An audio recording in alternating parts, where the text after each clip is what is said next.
Assalamualaikum warahmatullahi wabarakatuh. Alhamdulillah rabbil alamin wa bihi nasta'in ala Muhammadin alihi wa sahbihi ajma'in wa ba'du. Ikhwani wa akhwati fillah, insyaallah saat ke depan kita akan menjelaskan seputar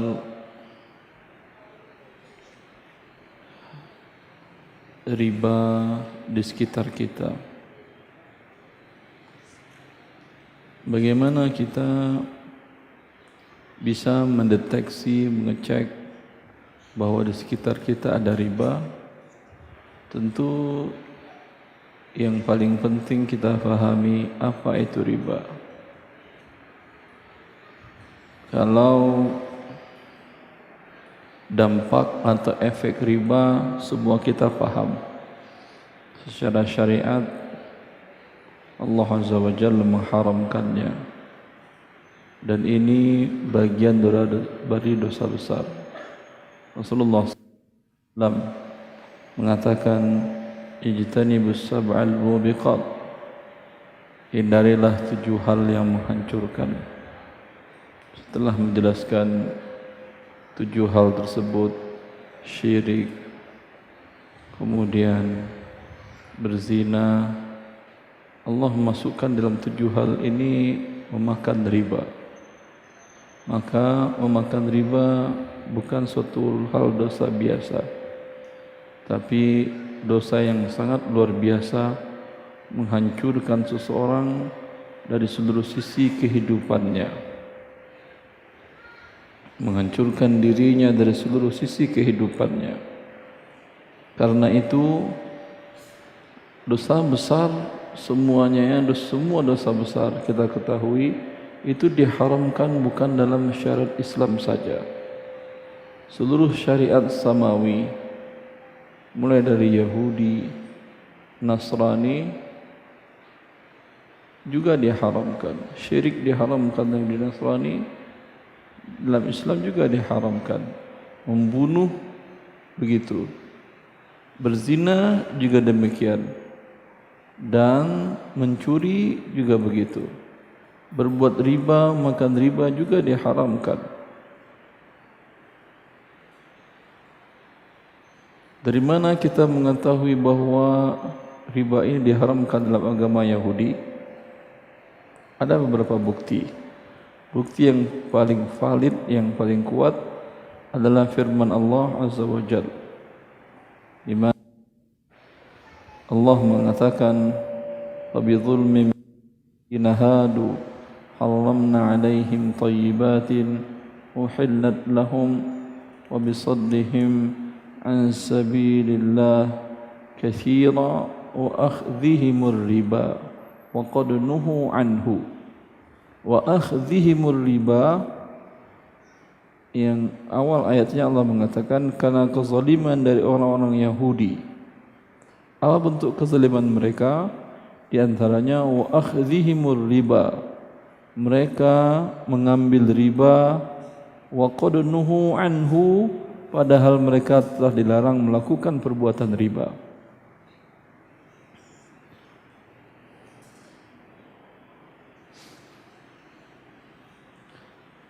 Dengan demikian riba diharamkan dalam agama Yahudi, dan dalam prakteknya juga begitu sampai sekarang.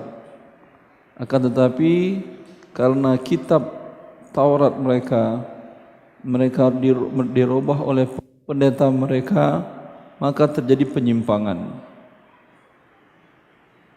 Di dalam Taurat Allah mengharamkan riba, kemudian dirubah redaksinya oleh para pendetanya, Allah mengharamkan riba kepada sesama Yahudi. Mana eksplisitnya? A. Seorang Yahudi, meminjamkan uang kepada B Yahudi juga. Pinjamkan uang 10 juta, tidak boleh ada kelebihan, harus kembali 10 juta juga. Tetapi mana implisitnya, mana yang tersirat, Allah mengharamkan riba kepada sesama Yahudi, berarti kepada non-Yahudi? Boleh, memang itu yang mereka gunakan. Sehingga aturan perbankan sedunia yang dibuat oleh para Yahudi juga begitu. Bila Yahudi A meminjamkan uang 10 juta kepada non-Yahudi, boleh Yahudi A ini menarik pertambahan, kamu harus bayar 11 juta. Terlambat nanti kamu akan tambah lagi pembayarannya sesuai dengan lamanya keterlambatan, penaltinya. Karena yang membuat sistem ekonomi kontemporer adalah para Yahudi, ini ada di dunia perbankan. Saya tahu karena ada salah seorang pejabat di Bank Indonesia sekitar 5 tahun yang lalu, dia jabatan terakhirnya kepala kantor BI di salah satu provinsi di Pulau Sumatera. Dia dapatkan buku ini, tapi masih edisi yang lama. Dia dapatkan, kemudian dia baca. 2 minggu tamat dia baca. S2 keuangan dari Inggris, 25 tahun kerja di BI. Terakhir jabatannya sebagai kepala kantor BI di salah satu provinsi di Sumatera. Ketika dia mendengar saya mau datang ke provinsi tersebut, dia senang. Dia ingin diskusi langsung ke saya, tapi qadarullah saya tidak jadi. Kemudian ketika dia pulang ke rumahnya di Jakarta, dekat dari sini perumahannya, dia mengatakan, dia menemui Ustaz, saya mau bertemu dengan Pak Ustaz. Dia datang menemui saya di perumahan saya di dekat dari Cilengsi. Kemudian dia mengatakan, Pak Ustaz, saya baca buku Pak Ustaz 2 minggu tamat. Kesimpulannya, selama 25 tahun saya bekerja berdasarkan buku Pak Ustaz, semuanya haram. Saya mau resign dan saya siap menghadapi apapun untuk kebahagiaan dunia dan akhirat saya. Tapi masalahnya Pak Ustaz, saya ada hutang di kantor lebih dari 1 miliar. Berarti pejabat kan ya? Lebih dari 1 miliar. Tapi alhamdulillah, kalau karyawan BI hutang di kantor tidak ada bunganya. Saya bilang, oh iya, saya semakin yakin bahwa sistem perbankan dunia dibuat oleh Yahudi. Yahudi sesama Yahudi meminjamkan, tidak ada pertambahan. Tukang riba sama tukang riba meminjamkan, tidak ada pertambahan. Tetapi tukang riba meminjamkan ke non pemain riba, akan mereka ambil ribanya. Kemudian yang ada di dalam Injil, mereka namakan yang perjanjian baru. Apa yang ada di dalam Taurat perjanjian lama itu akan menjadi rujukan dan amalan pedoman mereka. Maka riba juga diharamkan dalam agama Nasrani. Dari mana kita tahu? Di masa Renaissance, di abad ke-17 Masehi, para ekonom-ekonom seperti Adam Smith, Geo Hick dan lain-lain, mereka membuat teori-teori untuk bagaimana riba itu menjadi sebuah kenyataan, sebuah kebutuhan yang harus dilakukan dalam praktik ekonomi. Ya. Kenapa mereka buat teori ini? Kenapa coba? Kenapa mereka perlu membuat teori bahwa riba itu menjadi sebuah keharusan di dalam berekonomi? Untuk perjudian mereka tidak perlu buat teori. Karena gereja-gereja, para pendeta gereja waktu itu, mereka sangat memerangi riba. Karena riba diharamkan. Maka mereka buatlah argumen-argumen, teori-teori bagaimana seolah-olah riba menjadi sebuah keharusan dalam berekonomi modern. Ya. Dan Allah haramkan ini kepada seluruh agama karena memang manusia tidak akan bisa hidup dengan baik dan bahagia dan sejahtera bila riba dipraktikkan di sebuah komunitas masyarakat. Saya tidak perlu memberikan alasan jauh-jauh. Dengan pinjaman online, berapa orang yang mati stres? Ditelepon, diteror, dan segala macam. Berapa kejahatan terjadi dengan pinjaman online, riba online itu? Akan merusak. Ya. Dan buktinya akan merusak. Anda tahu apa tidak? Bahwa seluruh bank di Jepang, kalau Anda nabung di Jepang, tidak akan ada bunga pertambahan, nol bunganya.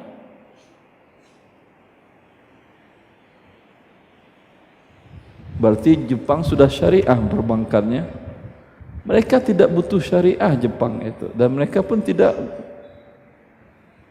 mengakui itu. Mereka masih menyembah matahari. Tetapi hasil penelitian ekonomi mereka dengan biaya yang sangat besar menyampaikan kepada titik seperti itu. Kita kaum muslimin enggak perlu pun Anda teliti, Allah sudah haramkan, tinggal Anda mengamalkan sudah. Memang riba tidak bisa akan mengatur kehidupan manusia. Baik dilakukan dengan tersistematis, terorganisasi, ataupun dilakukan baik per negara, bernegara maupun perorangan akan merusak. Karena itu Allah Azza wa Jalla mengharamkannya.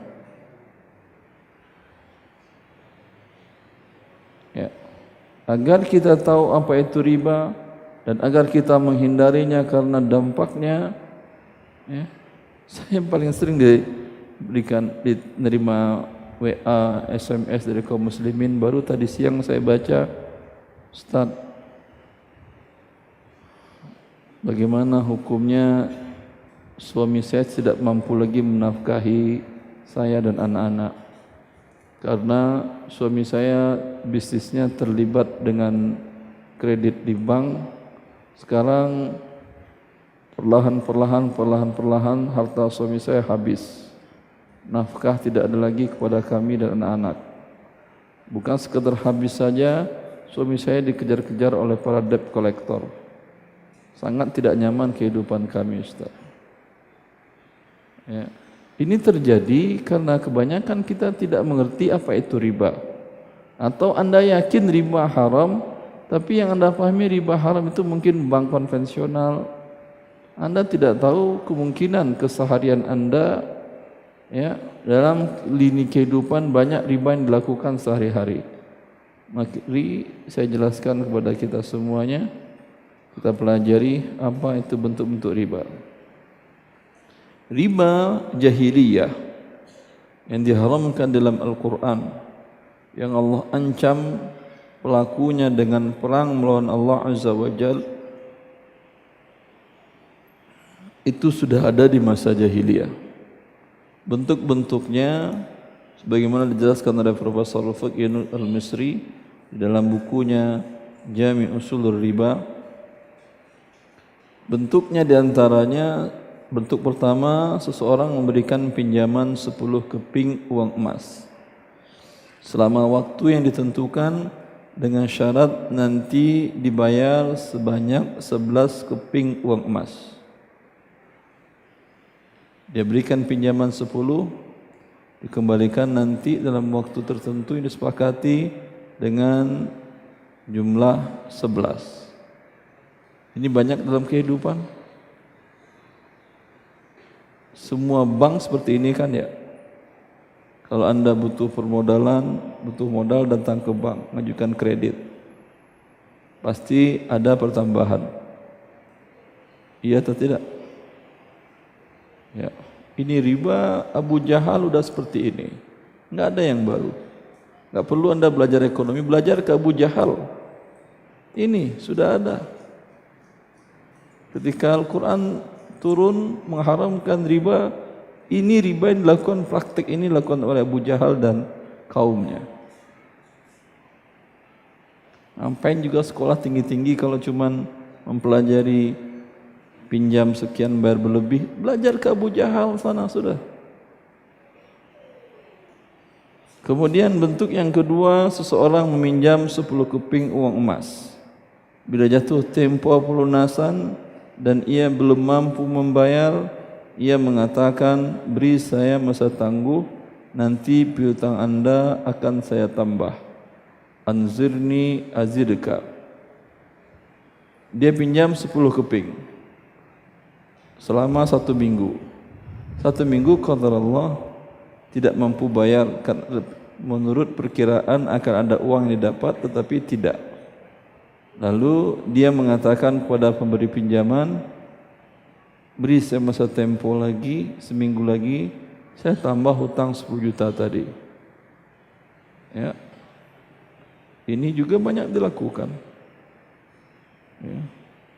Bentuk yang ketiga, seseorang memberikan pinjaman modal usaha 100 keping uang emas. Ini permodalan. Setiap bulannya ia mendapat bunga 2 keping uang emas. Berapa persen berarti bunganya per bulan? Hah? Berapa? Per bulan. Coba siapa? Seseorang memberikan pinjaman modal usaha 100 keping uang emas. Setiap bulannya ia mendapat bunga 2 keping uang emas. Berapa persen berarti? 2%. 2% per bulan, tapi per tahun 24%. Kalau hitung-hitungan bisnis, 24% per tahun itu besar atau kecil? Bisa nggak terbayar? Modal laba dari sebuah keuntungan usaha bisa nggak 100% dalam setahun? Nggak bisa? Sangat bisa. Jual sembako, ya setahun mungkin untung bisa 1000%. Dari modal 100 juta mungkin bisa 1 miliar. Ya.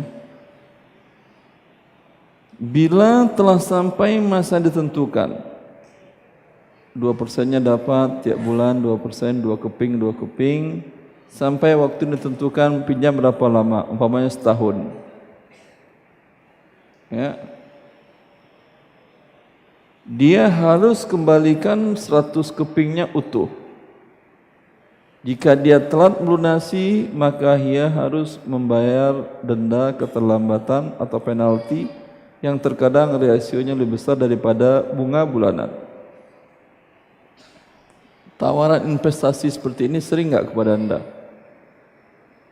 Melalui SMS, ya kan ya? Setorkan modal Anda, dana Anda 100 juta, setiap bulan dapat berapa persen? Ada yang 3%, ada 5%, yang tertinggi berapa? Saya pernah SMS saya dapat 7%. Dia tahu mungkin ini Irwandi harus gede bunganya biar dia mau terjebak. 7% per bulan. Kalau 100 juta berarti 7 juta per bulan. Ya.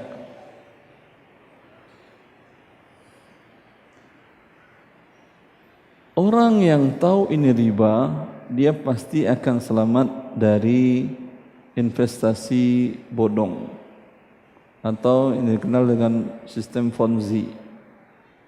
Ya atau tidak? Ayo akhi, store investasikan modal Anda ke saya. Setiap bulan nanti saya berikan sekian rupiah atau sekian persen dari modal Anda.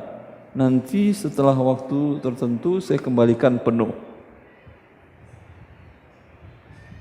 Bahkan saya waktu baru pulang 2012 di perumahan tempat saya tinggal itu banyak korban dari seorang ustadz nasional investasi batu bara. Ada jamaah sana yang menjual rumahnya, menjual aset-asetnya, padahal mereka para pensiunan sudah.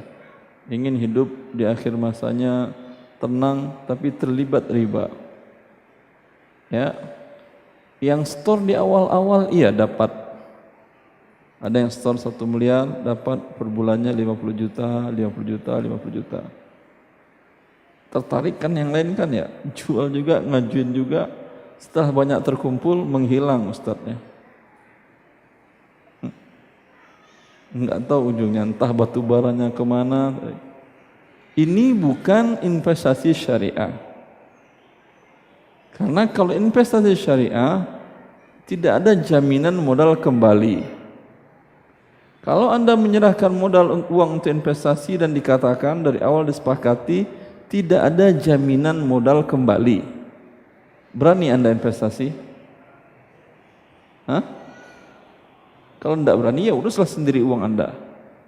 Tapi Anda apa akan dilakukan? Anda teliti usaha tadi. Akan Anda lihat laporan keuangannya minimal 2 tahun, 3 tahun belakang sebelum ini. Ya atau tidak? Sehat atau tidak ini usaha. Kalau menurut Anda sehat, bebas dari yang riba, bebas dari yang haram, Anda ikut invest. Ya atau tidak? Begitu. Tapi kalau dijanjikan modal Anda kembali penuh dan dapat Anda bagi hasil tetap, ya Anda akan tutup mata. Katanya batu bara, entah batu bata atau apa ajalah, yang penting saya dapat bagi hasil, nanti uang saya kan kembali lagi. Sehingga ketika terjadi ini sesungguhnya bukan investasi, ini riba namanya. Karena modal Anda terjamin. Kalau investasi seperti tadi, Anda store modal, ya, kemudian siap ketika rugi uang Anda akan berkurang sebesar porsi modal yang Anda store. Ketika untung Anda dapat keuntungan sebesar modal yang Anda, porsi modal Anda store. Ini betul investasi yang syar'i. Tapi kalau dikatakan modal Anda setelah 1 tahun akan kembali penuh, setiap bulan Anda dapat nominal sekian atau sekian persen dari uang yang Anda store, yakinlah ini riba. Yang ujung-ujungnya adalah dia akan menghilang. Kira-kira ada enggak PT Ponzi yang bisa bertahan 5 tahun? Ada.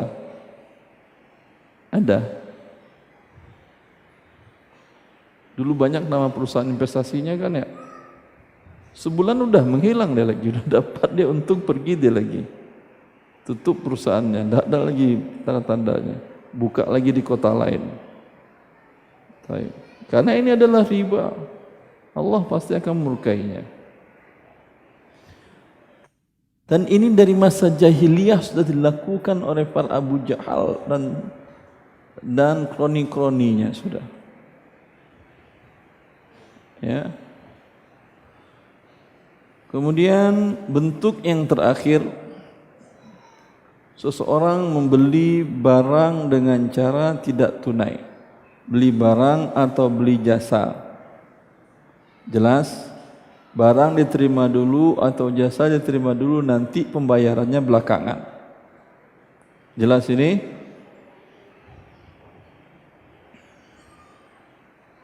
Bila dia belum lunasi hutang pada saat jatuh tempo, maka ia harus membayar denda keterlambatan selain melunasi hutang pokok.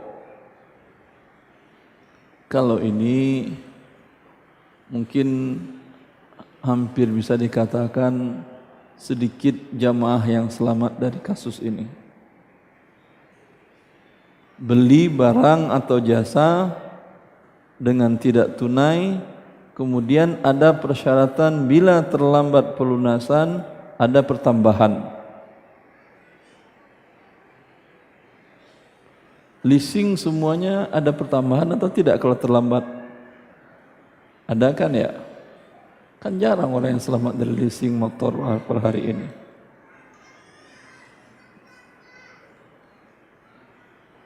Jasa PDAM, itu jasa apa? Beli air dari PDAM, bayarnya kan belakangan. Kalau terlambat dari tanggal 20 ada denda, itu juga riba. Aku baru tahu sekarang. Kan kita ingin mengidentifikasi riba di sekitar kita.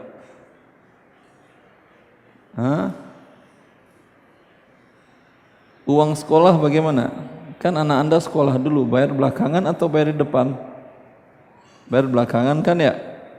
Terlambat ada denda juga? Ada pertambahan juga? Ada yang enggak, ada yang iya. Kalau yang iya berarti dia sekolah riba namanya.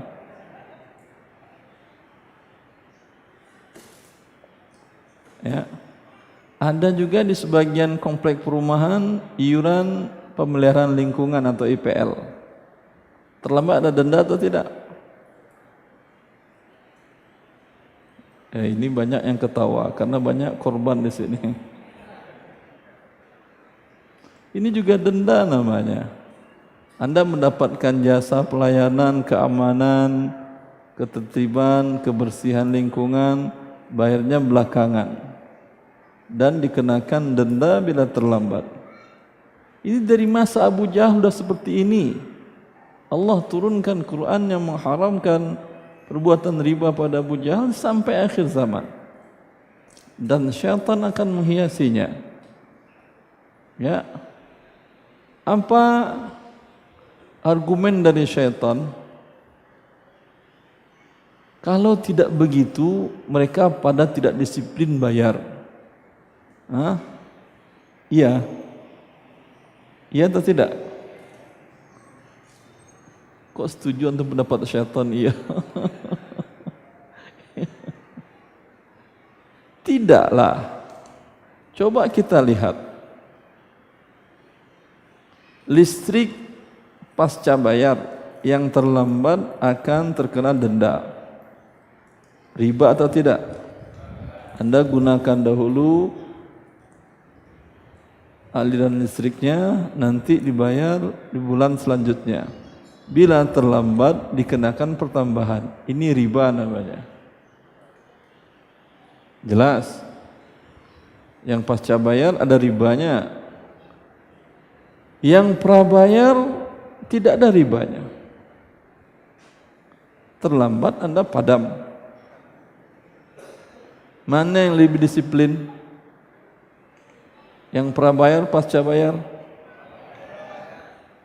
Berarti kan argumen syaitan tadi salah atau betul? Tadi katanya betul. Argumennya salah. Ya, tidak mungkin kalau riba itu ada gunanya dan bermanfaat, Allah haramkan. Semua yang diharamkan oleh Allah Azza wa Jalla pasti akan merusak diri kita sebagai makhluk, lingkungan kita, kemudian orang di sekitar kita, masyarakat kita, dan bumi yang kita pijak pun akan menjadi rusak. Ya. Maka ini dia riba yang dilakukan di jahiliyah, identifikasi di sekitar kita, kemudian jauhi dan hindari. Minta kepada mereka ya untuk bisa merubahnya. Anda bukan budak dari riba, tapi hamba Allah Azza wa Jalla yang taat kepada Allah Azza wa Jalla. Tadi saya ditanya panitia berapa materinya Ustaz, setengah jam.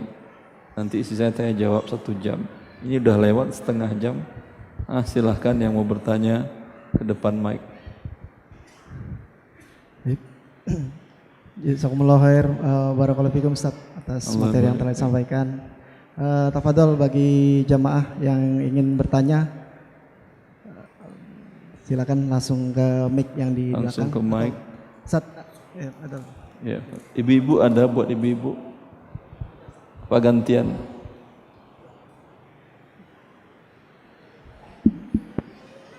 Bismillahirrahmanirrahim. Assalamualaikum warahmatullahi wabarakatuh. Assalamualaikum warahmatullahi wabarakatuh. Terima kasih untuk kesempatannya. Anda ingin bertanya, apakah bagaimana hukumnya jika seseorang menerima uang dari pegawai riba yang dimana kita sebagai penerima pun tahu dia bekerja di tempat riba? Anda menerima uang hadiah atau imbalan barang dan jasa? Hadiah. Hadiah. Dan Anda tahu dia bekerja di lembaga riba. Ya. Berarti gajinya halal atau haram? Gajinya haram. Haram. Ya. Lalu dia hadiahkan ke Anda. Ya. Dia bilang ini gaji saya hadiahkan ke Anda, begitu? Ya. Dia bilang ini gaji saya hadiahkan ke Anda.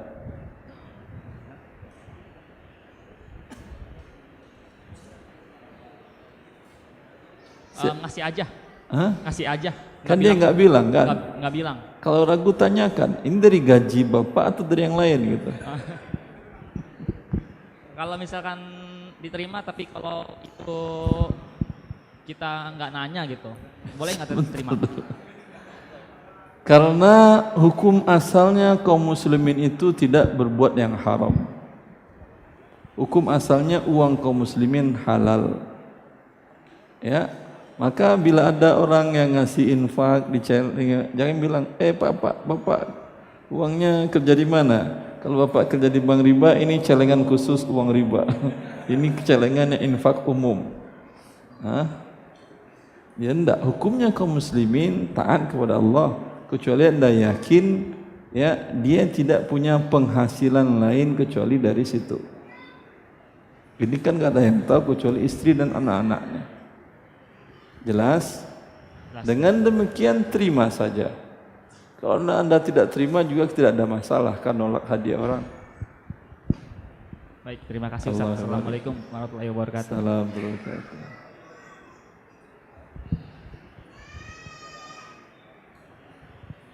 Assalamualaikum warahmatullahi wabarakatuh. Assalamualaikum warahmatullahi wabarakatuh. Terima kasih atas kesempatannya Pak Ustadz. Saya mau bertanya begini Pak Ustadz. Saya pernah dengar ada suatu instrumen investasi di Pegadaian, namanya tabungan emas Pak Ustadz.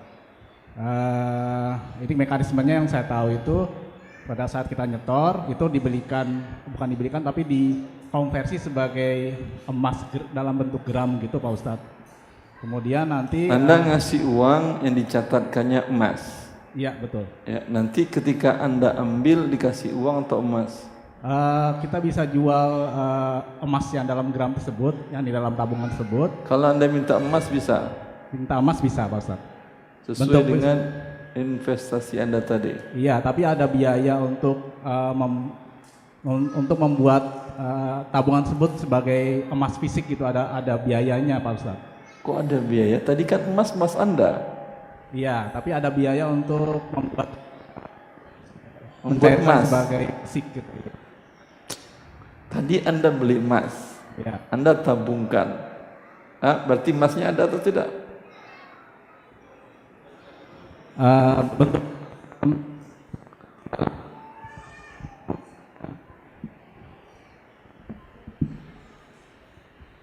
halo? Iya. Ya. Bentuknya masih dalam catatan. Iya, tadi Anda beli emas. Ya. Anda terima emas atau tidak? Belum. Dia punya emas atau tidak? Sepertinya sih tidak Pak Ustadz. Terus?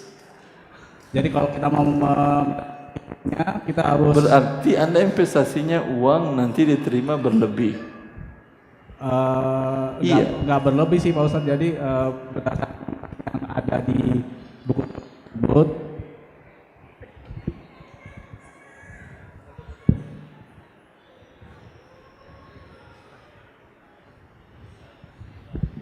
gitu Pak Ustadz. Sebentar.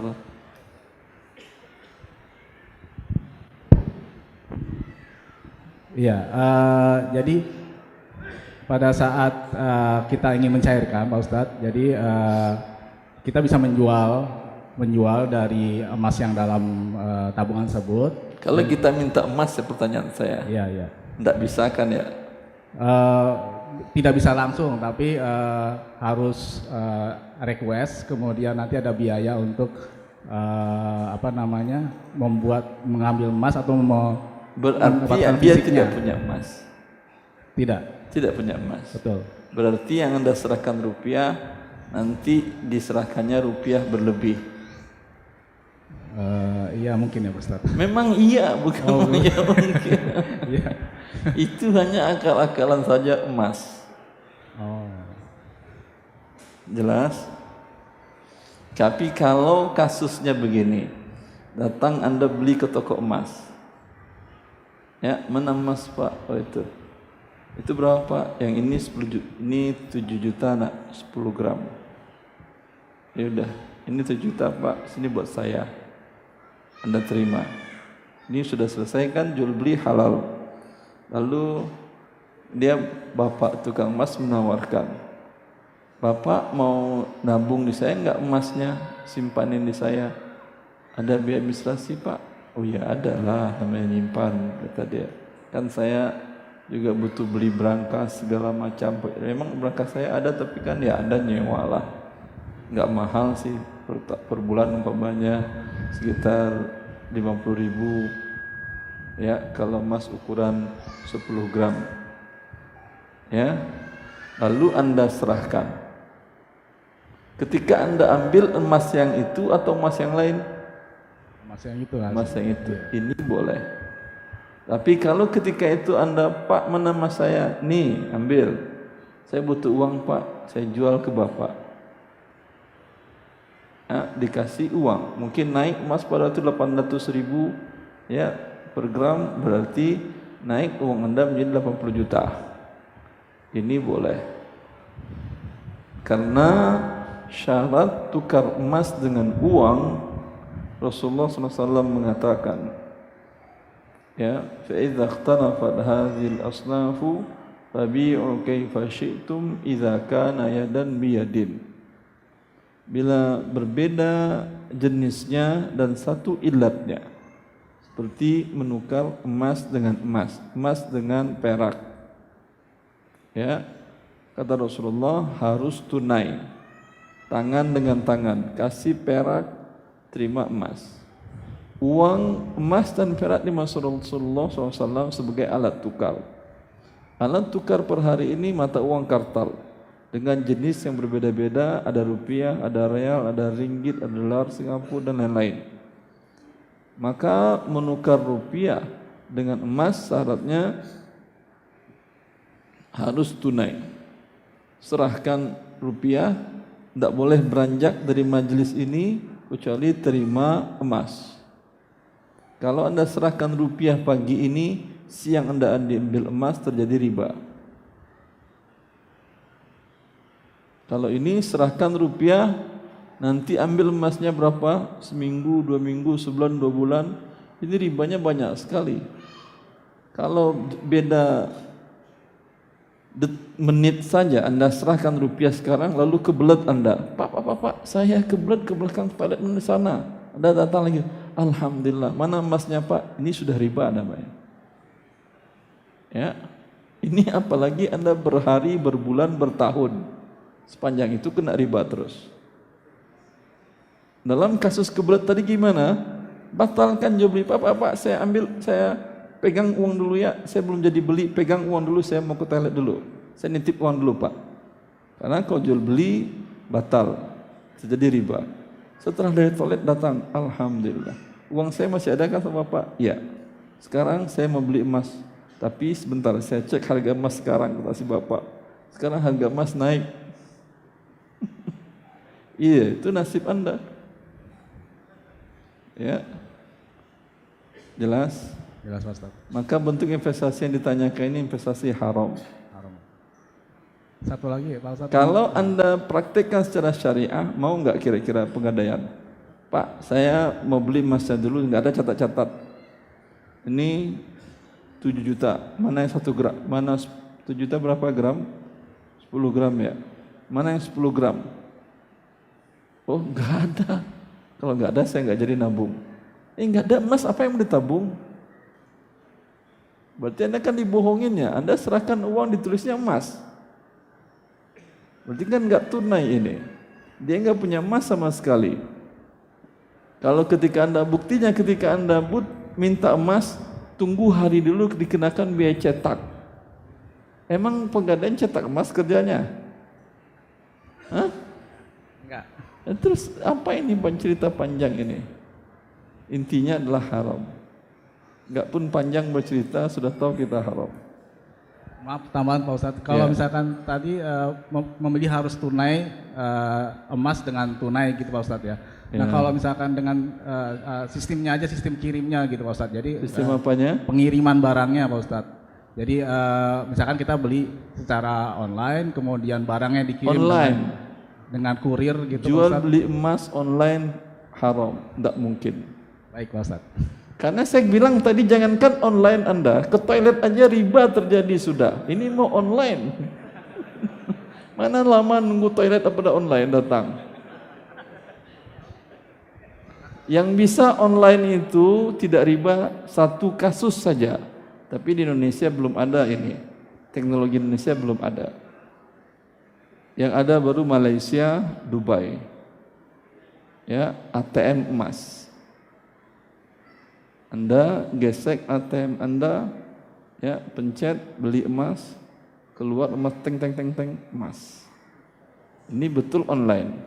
Tapi cash di saat itu uang Anda berkurang dan di saat itu juga sebelum beranjak dari majelis Anda sudah terima emas. Di Indonesia belum ada kan ya ATM emas? Belum ada. Yang ada Dubai ada, Malaysia ada. Ya. Jazakallah khair. Bismillahirrahmanirrahim. Assalamualaikum Ustaz. Assalamualaikum warahmatullahi. Di Mahat ada peraturan tidak boleh pakai barang berharga. Ada yang memakai cincin berlian, umurnya 14 tahun. Kebetulan cincin itu dipinjam sama temannya, tapi temannya juga tidak paham bahwa itu cincin berlian. Qadarullah hilang Ustaz. Bagaimana hukumnya Ustaz bagi yang minjam tadi Ustaz?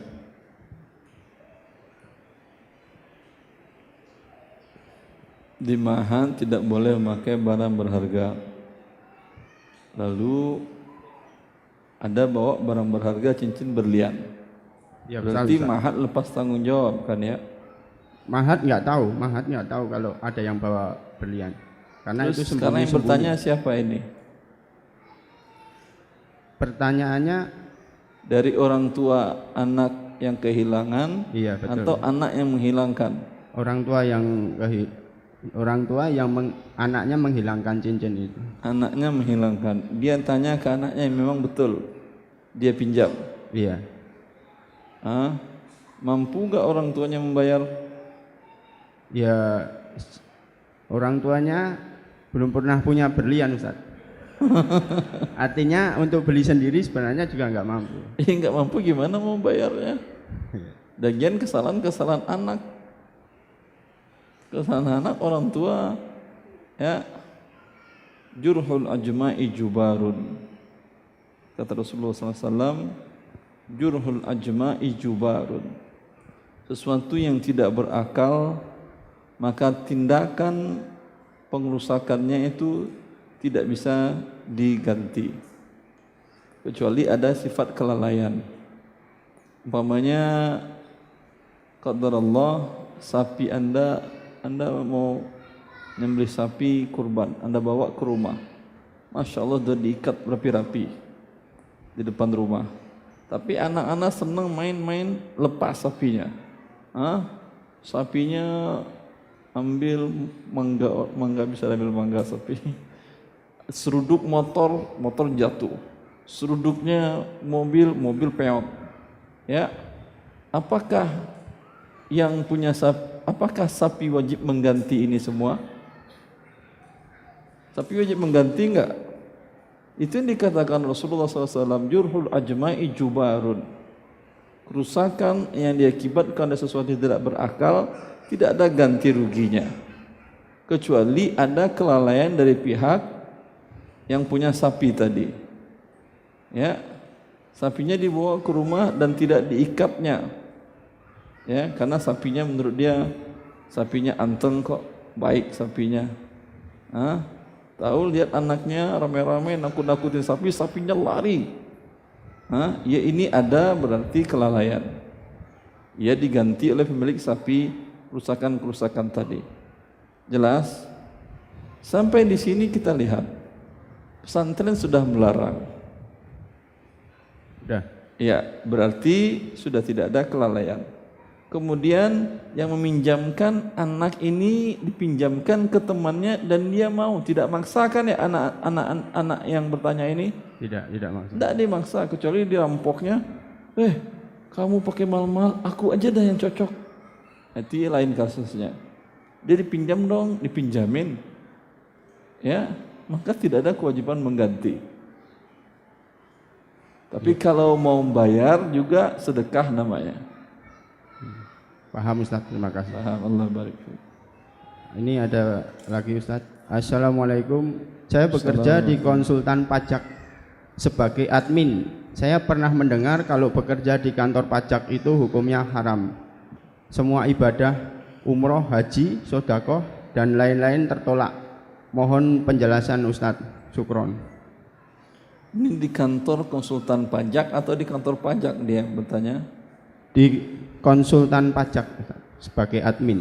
Konsultan pajak dengan pajak beda, dan kantor pajak beda. Kalau konsultan pajak tugasnya bagaimana mengecilkan kewajiban orang yang terkena pajak. Orang yang terkena pajak berarti dia terzolimi. Fungsi konsultan pajak bagaimana orang yang terzolimi ini kezolimannya akan lebih sedikit dengan cara yang legal. Ya atau tidak? Ya. Maka pekerjaannya pekerjaan mulia. Atas pekerjaan ini mendapatkan upah halal. Anda sebagai admin juga halal. Ya. Ya. Satu lagi Ustaz. Mahat tadi melakukan seperti punishment apabila tidak hafal 30 juz, keluar sisa juznya bayar denda. Seperti itu gimana Ustaz? Ulangi. Mahat melakukan peraturan apabila tidak hafal sampai 30 juz, itu pun juga dengan persetujuan. Selama ini bayar sekolahnya. Gimana Ustaz? Uang sekolahnya selama ini bayar. Lah, kita udah bayar didenda lagi. Jika enggak selesai 30 juz Ustaz? Ya. Jika walaupun 1 juz saya berhenti, didenda juga. Kalau udah 30 juz enggak kena denda. Misalkan 27. Saya kan 30 juz. Baru 2 juz berhenti saya umpamanya anak saya, didenda juga. Denda Ustaz. Kan saya bayar, denda apa? Anak saya sekolah saya bayar, lalu kenapa harus didenda? Bagaimana kalau negara bikin tol, kalau nggak jadi kita denda juga? Atau antum bikin rumah, kalau nggak jadi didenda? Ini tidak. Kalau yang ada sebentar dulu, kalau ada yang didenda itu biasanya sekolahnya gratis, ya dengan syarat siap menghafal 30 juz. Kalau nanti tidak hafal dan keluar belum hafal, didenda untuk 1 juznya sekian biaya berbayarnya. Ini juga tidak mungkin dipraktekkan. Karena kalau sudah selesai dia pergi lagi. Apa yang mau didenda? Gak ada uang kata dia, mau apa? Yang ada juga bayar di awal dulu untuk program umpamanya Hafiz 30 juz tadi bayarannya sekitar 30 juta. Kalau nanti Anda tamat selesai 30 juz, 30 juta kami kembalikan dan kami kasih reward 100 juta. Ini masuk akal. Iya atau tidak? Tapi seperti tadi, kalau tidak ada bayar, kemudian kalau tidak selesai didenda. Gimana cara nangkap dia untuk bayar dendanya? Datang ke rumahnya gitu, disita barang-barangnya, dia teriak lapor polisi. Dia ada maling rumah saya, padahal kiainya yang datang ambil mobilnya. Ya, jelas. Allah barik fiik. Terus Pak. Ya, untuk akhwat Fadoli kalau ada pertanyaan.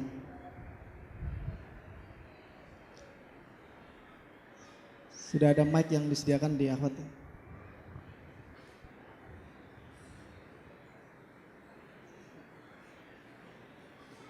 Akhwat nggak ada pertanyaan?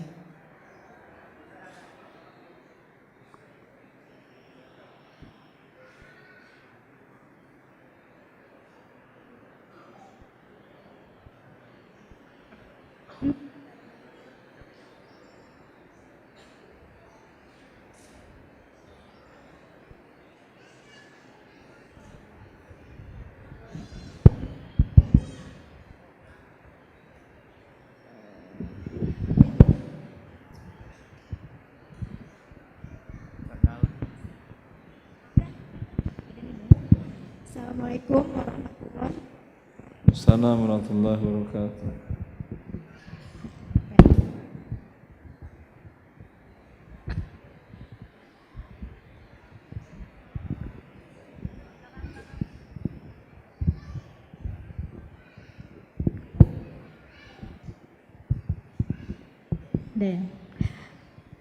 Assalamualaikum warahmatullahi wabarakatuh. Assalamualaikum warahmatullahi wabarakatuh. Assalamualaikum warahmatullahi wabarakatuh. Begini Ustadz, saya ingin bertanya. Dulu kami pernah terlibat dengan riba dengan jumlah yang besar sekali. Seiring waktu bunga semakin membesar.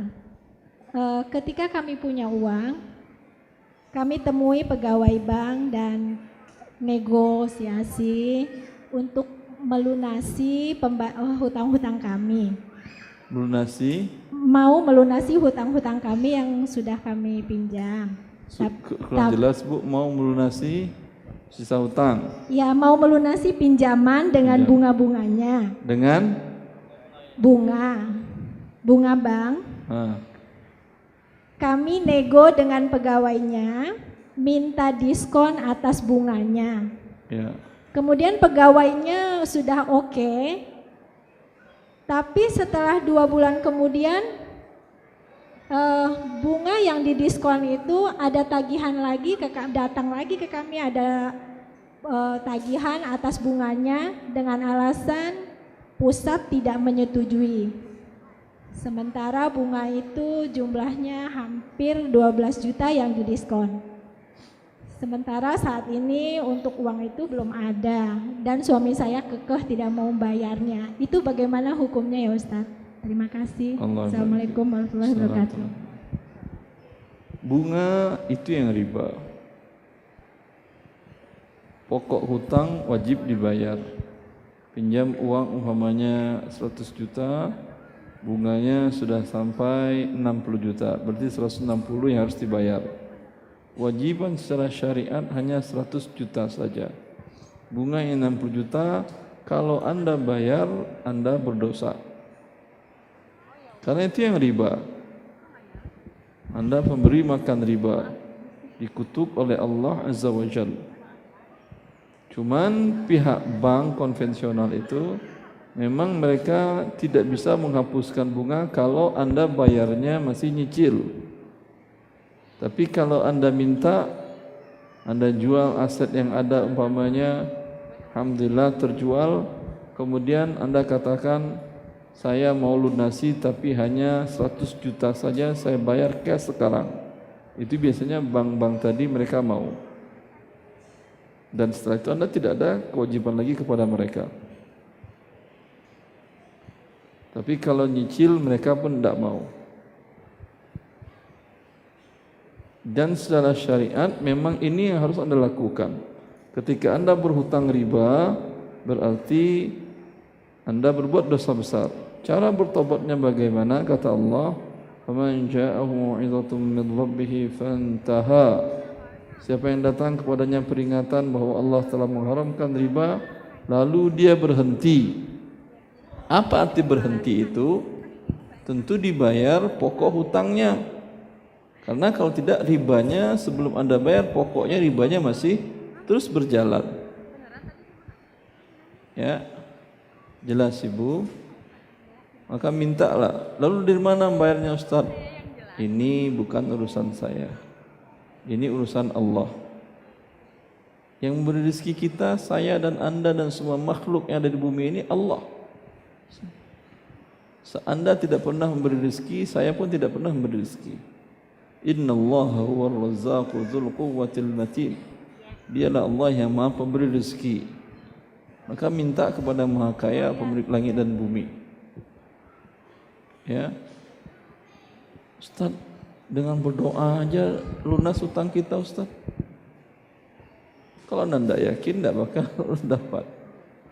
Seorang sahabat diriwayatkan dalam Abu Daud, ditemui oleh Rasulullah SAW. Rasulullah datang ke masjid di waktu duha dan dia lihat sahabat ini berdoa, solat kepada Allah. Lalu Rasulullah menanyakan, karena tidak biasanya seorang duduk di masjid di jam kerja ini jam orang sibuk bekerja, ke pasar berdagang atau ke tokonya atau ke kebunnya. Ya, di zaman dulu belum ada kantor. Ya. Semua orang sibuk mencari rezeki dan dia di masjid. Maka Rasulullah SAW menanyakan, "Ma ajlasaka fi hadhihi sa'ah?" Apa yang membuat engkau berada di masjid di waktu ini? Tangan kanan. Ya. Maka dia mengatakan, "Ya Rasulullah, umumun lazimatni wa duyunun rakibatni." Ya Rasulullah, aku sedih, ketakutan dan gelisah karena hutangku banyak melilitku. Lalu Rasulullah mengatakan, "Maukah engkau aku ajarkan sebuah doa?" Ya. Rasulullah mengajarkan, "Allahumma inni a'udzubika minal hammi wal hazan wal ajzi wal kasal wal jubni wal bukhl wa min ghalamati daini wa qahrir rijal." Sahabat itu mengamalkan. Kata sahabat tersebut, belum berselang 3 hari, faqadallahu daini, Allah bayarkan hutangku. Ada yang percaya dengan hadis ini? Hah? Masa Ustaz utang saya 2 miliar baca doa doang hilang habis lunas? Kalau Anda enggak percaya ya enggak bakal Allah kabulkan. Karena Rasulullah mengatakan, "Ud'ullaha wa antum muqinuna bil ijabah." Minta kepada Allah dan yakin Allah akan mengabulkannya, pasti dikabulkan oleh Allah. Bedanya beda tingkat keimanan. Kalau level keimanannya bagus, sangat mudah bagi Allah. Apa yang susah bagi Allah pemilik langit dan bumi ini? Pulang Anda ke rumah, cangkul depan rumah, tek keras, Masya Allah, emas 5 kilo. Kok ketawa tuh? Susah atau gampang bagi Allah? Kun fayakun. Ya, Masya Allah, nanti habis ini cangkul semua. Tidak ada yang susah bagi Allah Azza wa Jalla. Sejak zaman dahulu dan sampai sekarang, zaman dahulu seperti sahabat tadi, Raja bin Haywah tabi'in, dan dia penasehat Khalifah Umar bin Abdul Aziz. Raja' bin Haywa hidupnya luar biasa. Ulama besar di masa, ulama hadis, ulama fikih di masanya. Setiap bulan dia menerima gaji dari Baitul Mal tidak kurang dari 30 keping uang emas, dinar. Ya, kali 4,25 gram. Setiap dia terima gajinya, sebelum sampai rumah uang dibagi-bagikannya kepada fakir miskin. Datang ke rumah fulan, Assalamualaikum, bagaimana kabar kalian? Nih biaya hidup kalian sebulan ini. Datang ke rumah fulan, berikan. Sampai ke rumah uangnya sudah habis, tapi dia masih hidup. Ditanyakan oleh sepupunya, wahai Raja', aku melihat Masya Allah, engkau dari Baitul Mal terima uang 30 keping uang emas, kau bagi-bagiin, kau hidup dari mana? Kata Raja' bin Haywa, aku bagi-bagiin kepada kaum muslimin.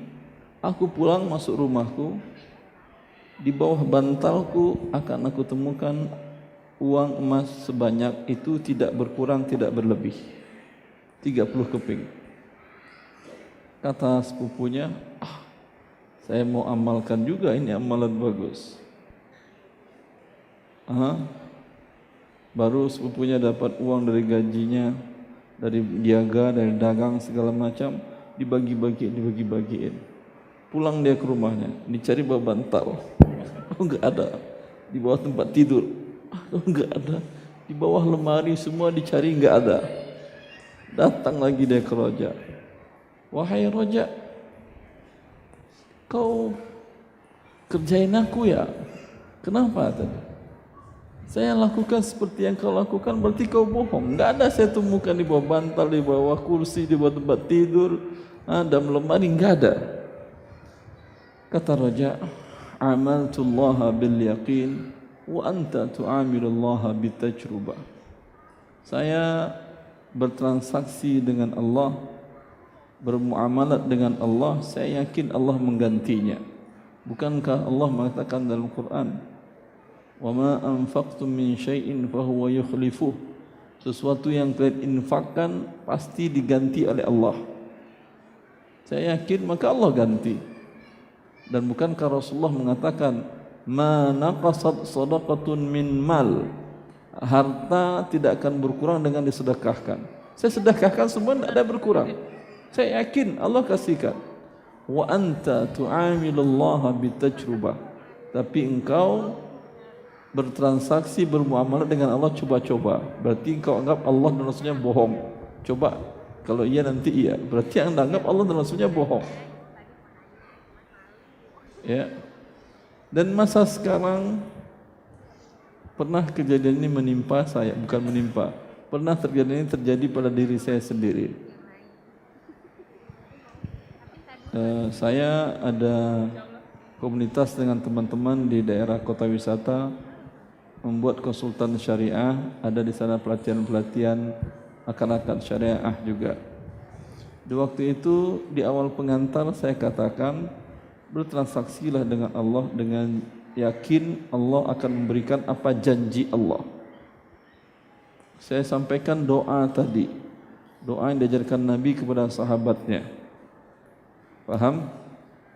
Setelah kajian selesai, pelatihan selesai, ada salah seorang masih pegawai di dekat kantor saya tadi, cuman divisi yang berbeda.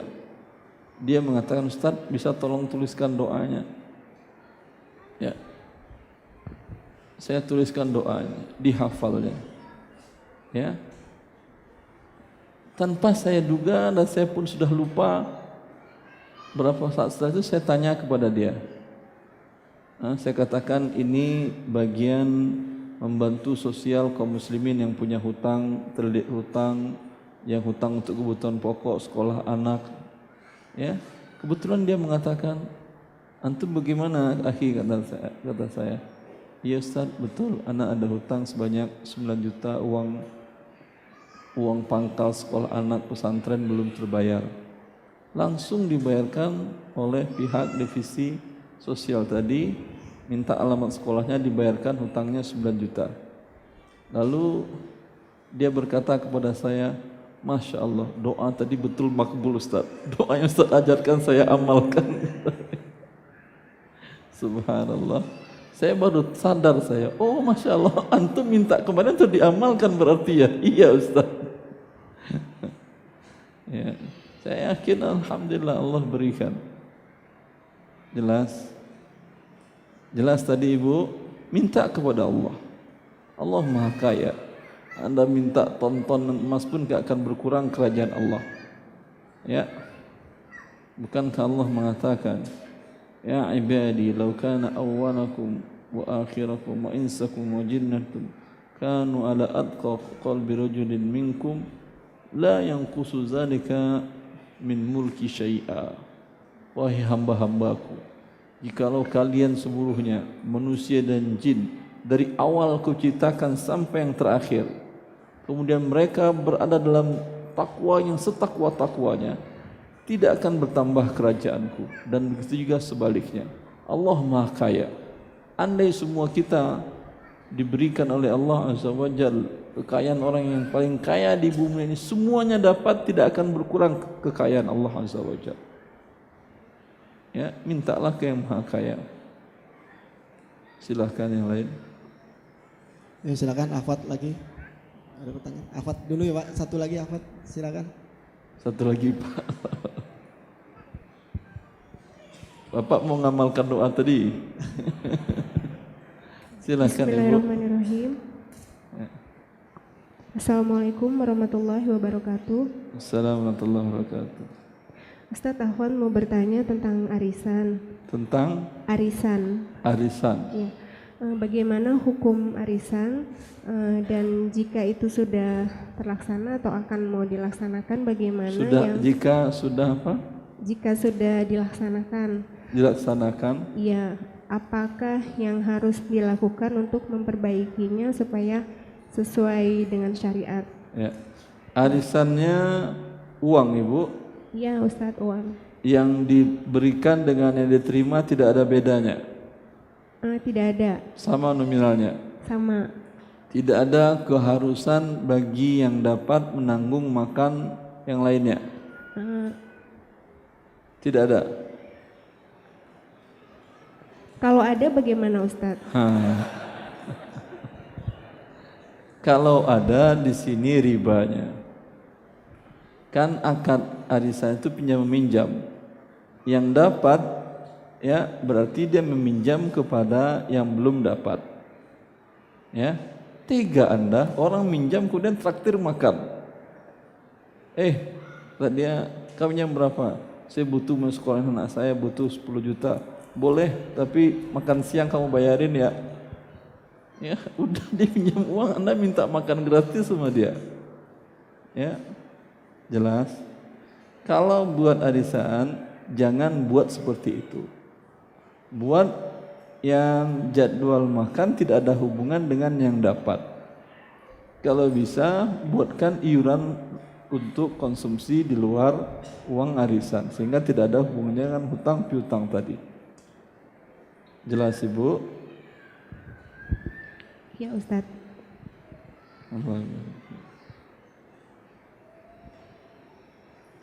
Ya, silakan Pak.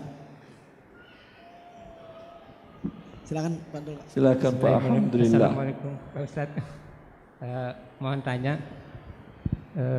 menunaikan ibadah haji adalah kewajiban kita sebagai Muslim dan bagi tentunya yang cita-cita kita semua sebagai umat Islam ya. Bagi yang Namun, mampu. pada sisi lain, sebentar Pak. biaya dan juga kewajiban ibadah haji kata Allah, walillahi 'alan nasi hajjul baiti man istata'a ilaihi sabila. Kata Allah, kewajiban bagi manusia melakukan ibadah haji, hutang mereka kepada Allah yang harus dibayar, tapi jika mereka mampu. Terus pertanyaannya gini Pak Ustadz, pada satu sisi ukuran mampu nggak mampu itu juga bisa dipertanyakan, apa yang bisa fleksibel. Saya juga nggak tahu ukurannya apa. Pada sisi lain, karena daftar tunggu begitu lama, kemudian juga umur kita memperhitungkan umur, akhirnya kita melakukan pinjaman ke bank untuk melaksanakan ibadah haji. Gitu loh. Nah, pertanyaannya Pinjaman ke bank kalau, konvensional. ada bank konvensional atau bank syariah, taruhlah konvensional. Konvensional. Ya, Untuk kita ibadah pinjam. haji. Nah, itu hukumnya gimana Pak Ustadz? Kalau Ya. memang haram, bisa nggak ini ditarik ke arah seperti hukum makanan yang di Babi yang makan babi. haram babi Ah. itu jadi karena terpaksa. Terpaksa. Ya, bisa dimaafkan. Kalau itu bisa nggak ditarik ke arah situ? Ya, sebentar. Udah? Pak Ustadz mau nanya. Sebentar Ibu, Bapak lagi bertanya ini mau haji Bapak. Sebentar ya Om. Ya. Yang kedua Sudah? mengenai bank Pak Ustadz, satu lagi ya. Mengenai bank, kita melakukan pinjam misal pakai kartu Dideketin kredit. Pak, mic-nya dideketin. Karena pakai kartu pinjaman di bank pakai kartu kredit card misalnya Pak Ustadz ya. Nah, terus pada saat kita minjam itu bank menawarkan ada namanya asuransi yang apabila ente misalnya karena satu dan hal berhenti kerja, maka bank yang akan menutup gitu loh. Asuransi untuk. Iya. Ah. Namun begitu kejadian ternyata bank beralasan macam-macam dan tetap menagih kepada kita. Walaupun sudah mati. Ya. Tadi kan kalau meninggal bank nutupin Ya, asuransi. biar ditanggung bank semua kalau meninggal atau kalau kita berhenti bekerja itu Berhenti asuransi bekerja. itu bank jual ke kita pada saat itu. Tuh. Dan kejadian dan delala juga pada saat itu banknya tutup gitu loh Pak Ustadz. Tutup banknya. Banknya tutup.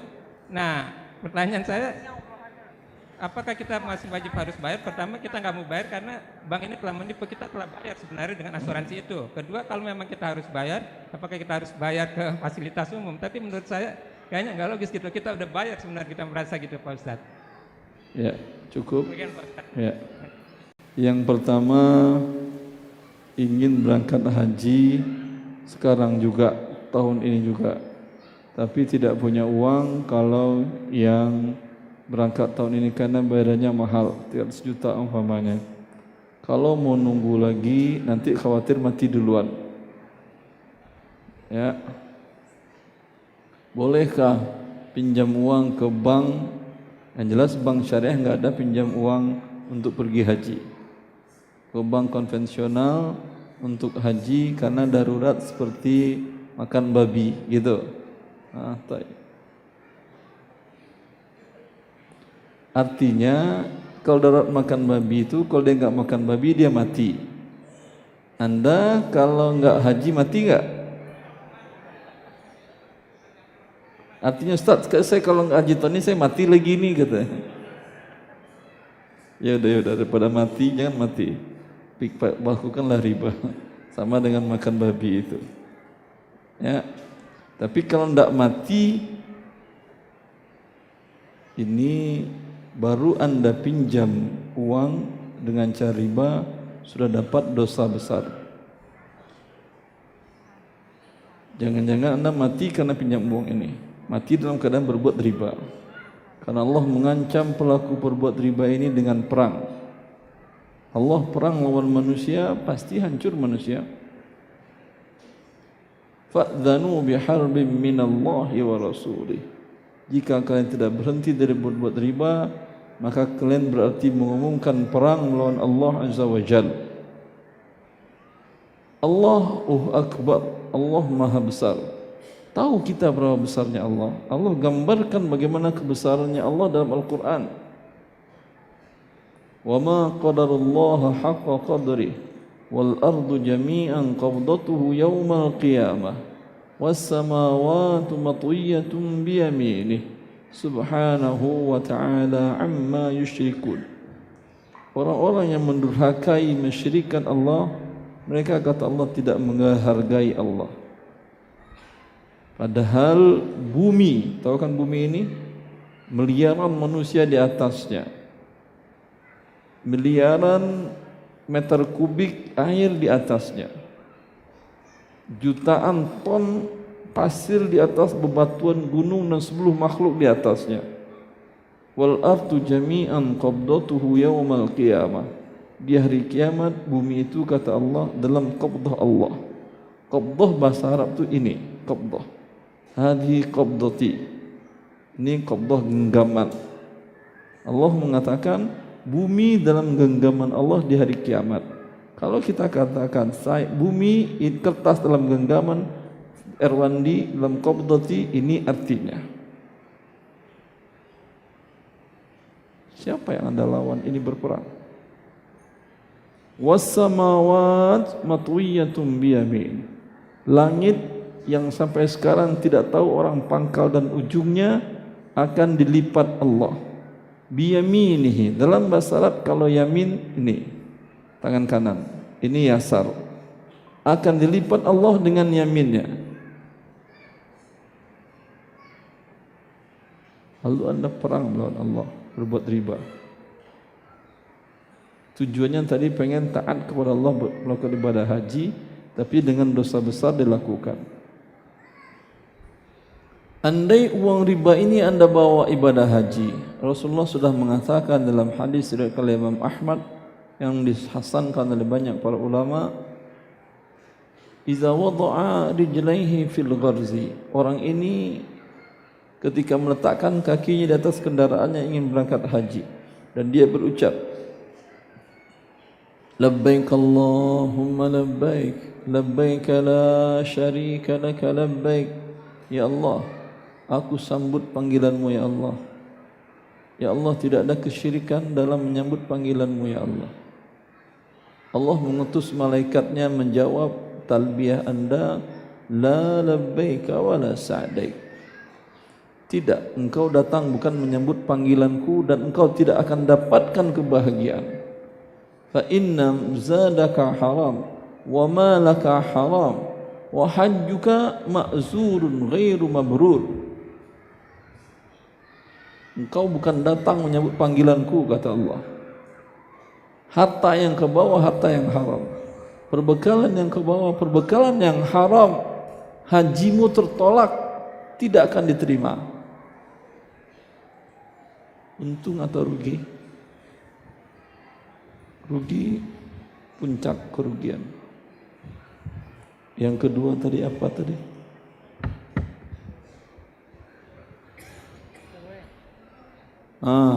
Kartu kredit. Sudah ditutup kartu kreditnya. Banknya sudah tutup ya. Taib. Yang pokok hutang adalah hutang. Paham? Anda tarik dari kartu kredit, beli buku, beli meja, beli segala macam senilai umpamanya 10 juta. Ini hutang, walaupun pemilik uangnya sudah meninggal, hutang tetap hutang. Walaupun sudah tutup. Ya, kalau tidak diberitahukan oleh pemerintah kemana harus bayar, ini milik siapa, bank ini ke siapa harus bayar, ya itu yang tadi saya katakan, yang Anda katakan berikan untuk fakir miskin atau kepada kemaslahatan umum. Bila tidak Anda lakukan, di akhirat akan Anda bayar. Pakai apa? Amal soleh, kalau ada amal soleh yang dicatatkan betul. Kalau tidak ada amal soleh, dosa si pemilik uang ini ya akan Anda pikul. Jelas Bapak ya? Silakan Ikhwan lagi, satu lagi.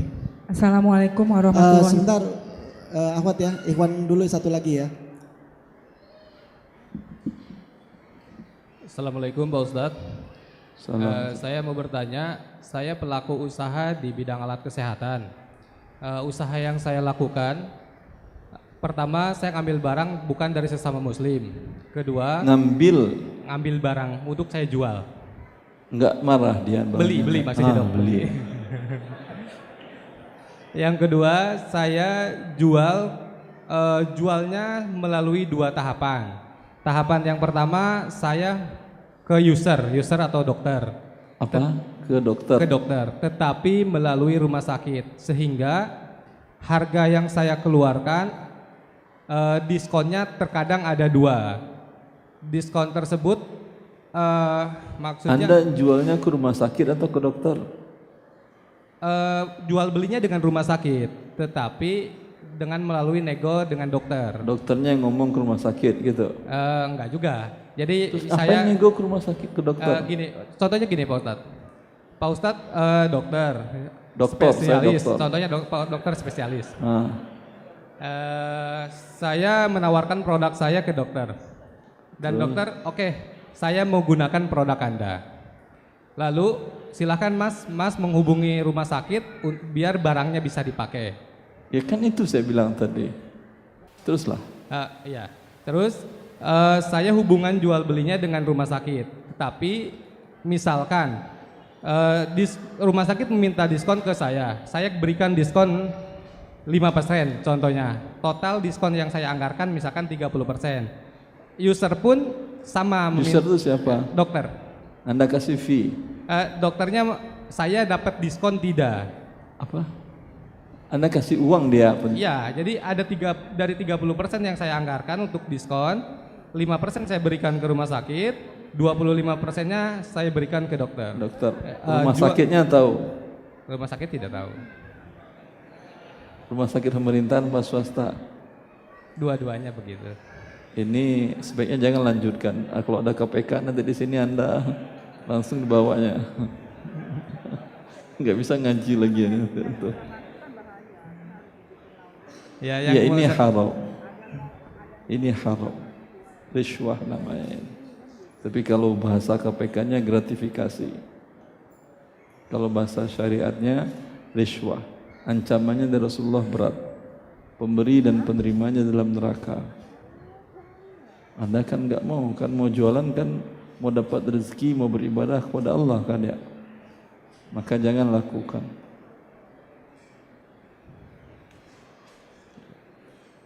Baik, terima kasih. Allah ya barik. Pak Ustadz, Ya. Ada 3 pertanyaan ini Pak Ustadz. Yang pertama, apabila kita ikut serta dalam... Sebentar Ibu. Kasus haji dan kasus teman ikhwan yang terakhir tadi, simpulnya semuanya hampir sama. Kita enggak percaya dengan Allah. Itu intinya. Kenapa harus melakukan sana sini yang Allah larang? Allah larang bikin riba, kita pengen haji, kayaknya kalau nunggu rezeki dari Allah enggak bakal nih. Bikin dosa besar. Sehingga Allah marah. Padahal kalau minta ke Allah siang dan malam, ya Allah berangkatkan aku haji. Allah tinggal mengatakan besok Anda berangkat haji. Saya enggak pernah pinjam riba. Saya sudah haji di umur 27 tahun. Hadiah dari Raja Fahad karena saya 5 besar mahasiswa Lipia terbaik. Dapat hadiah haji dari Raja. Melalui hari ini saya bikin paspor, besok saya berangkat dengan pesawat khusus rombongannya ke Malaysia, dari Malaysia pesawat khusus ke Jeddah. Mudah bagi Allah, enggak ada yang susah bagi Allah. Tetapi karena kita enggak percaya dengan Allah, sehingga macam-macam yang kita lakukan. Ya, yang tadi juga dia enggak percaya rezeki dari Allah. Kalau enggak ngasih fee, tip sana sini, kayaknya udah tutup aja ada usaha ini, udah saya tidur aja lah. Ya udah tidur aja, rezeki kalau datang daripada buat dosa. Iya atau tidak? Ngapain kita buat dosa kemudian ingin mencari rezeki dari Allah? Ngapain kita buat dosa tujuannya ibadah kepada Allah? Tidak mungkin.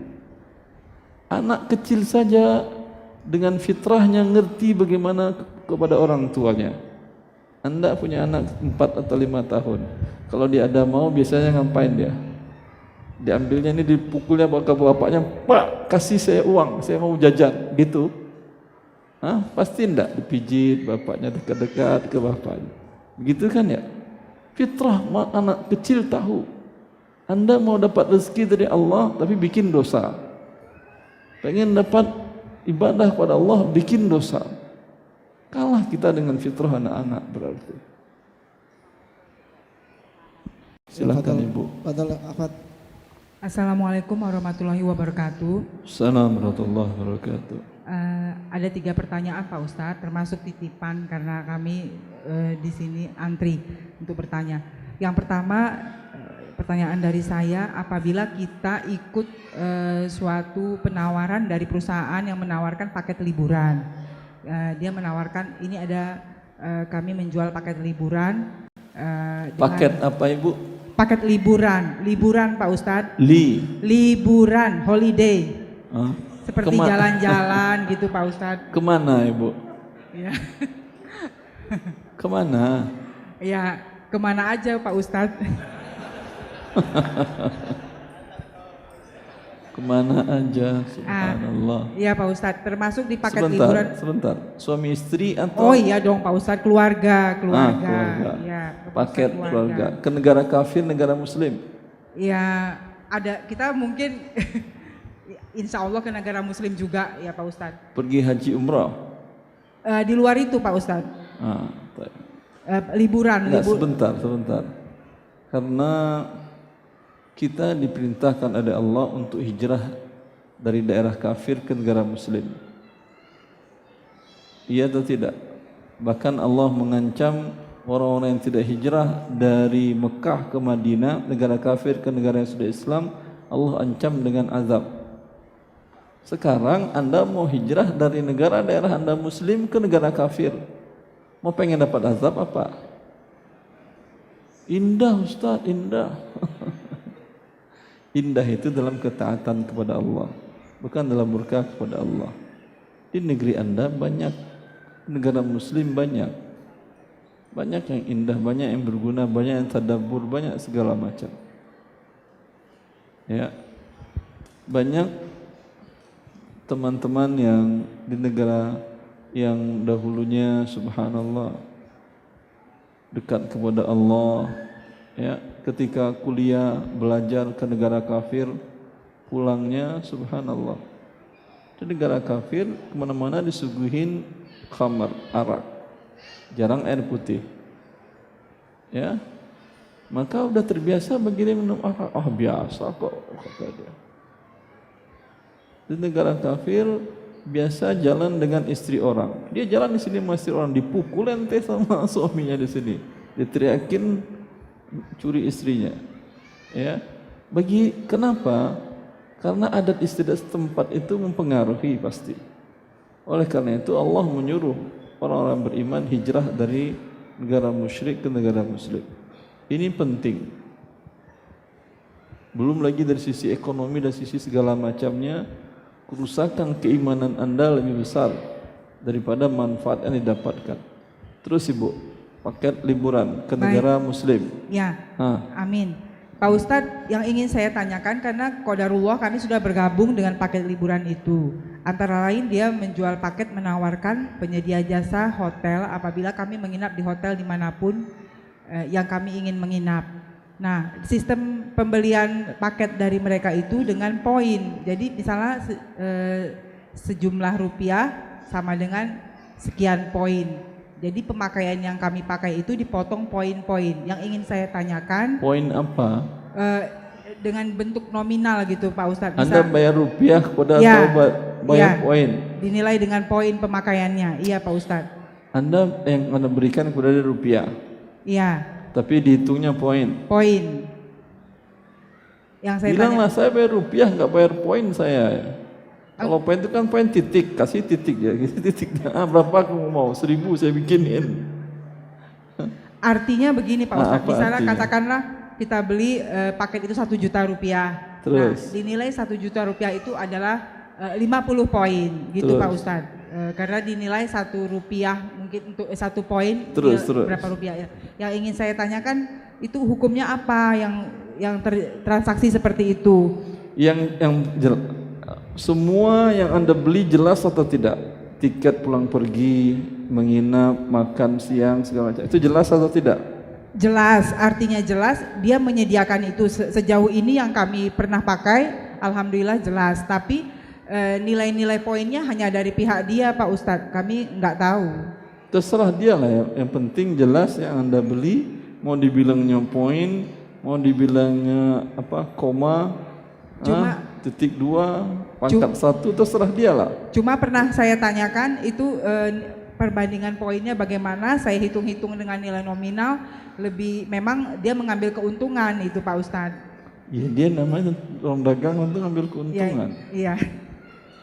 Ya, itu tidak mengandung riba ya Pak Ustadz ya? Tidak. Oh iya, baik. Yang kemudian Pak Ustadz tadi titipan dari Ibu sebelah saya, apakah gaji yang diperoleh, yang ditransfer melalui bank konvensional apakah halal atau mengandung riba? Gaji jasa yang Anda beri, yang Anda jual, jasa yang halal atau haram? Jasa halal. Halal Pak Ustadz. Kalau jasa halal berarti uangnya halal. Akan tetapi Anda dipaksa oleh instansi tempat bekerja Anda untuk membuka rekening bank riba, begitu?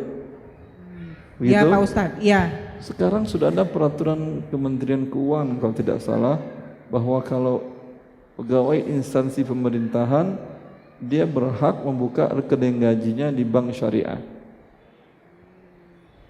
Ya. Ini Anda pegawai instansi pemerintahan atau bukan? Swasta Pak Ustadz. Kalau swasta wallahu alam. Tapi kalau pemerintahan, kalau instansi pemerintah ya.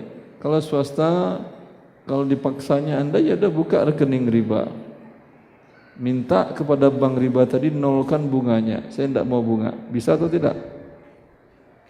Ya insya Allah Pak Ustadz. Bisa atau tidak? Bisa. Bisa. Ya. Ya. Kemudian ini kan darurat. Darurat sebutuh daruratnya. Ketika uang masuk, tanggal berapa gajian masuk Ibu? Tanggal berapa masuk gajinya ke rekening? Tanggal 1. Jam? Jamnya? Hah? Jam 11-an katanya Pak. Jam 11.